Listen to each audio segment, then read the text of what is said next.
বুঝতে পারেন যে কোনটার কি অবস্থা। সবচেয়ে কোন কবুতরটা কিনলে কালারিং এর ভিতরে রেসের অনেক আছে যে কালার পালতে চায়, কোনটা পাললে বেশি লাভ? ভাই যারা কালারিং এর ভিতরে আমরা কবুতর পালতে যাই, যেমন কালারিং কবুতর, সব কবুতরের একটু কালারিংটার দাম বেশি, গিরিবাজের ভিতরে একটু দাম বেশি। গোলা কবুতর দেশি আছে না, সাদা কালা খোপা আলা, ওইটার একটু দাম বেশি।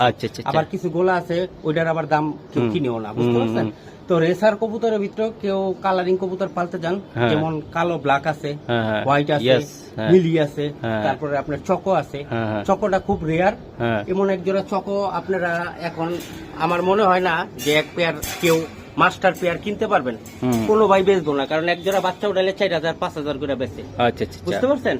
এই আর কি, আমি জোড়া বেচছিলাম, এই বাচ্চা কাচ্চা আমারটা আমারে দিছে, আমি কমে দিছি, সে আমারে কমে দিছে, আমি আপনাকে কমেই দিয়ে দিছি। তাহলে ভাই চকো পাললে কোনো লস নাই ভাই? না, এই আমার মতে এই কবুতরটি যে নিয়া পালবো বেশি না, 6 মাস পরে আছে না, এই কবুতরটি 6 মাস ধরলাম, কারণ বাচ্চাটি সব যা আছে 6 মাস পাললে আছে না, দেখবেন কবুতর কারে কয় 6 মাসের পর এই কবুতর অনেক দাম হয়ে যাবে, অনেক দাম।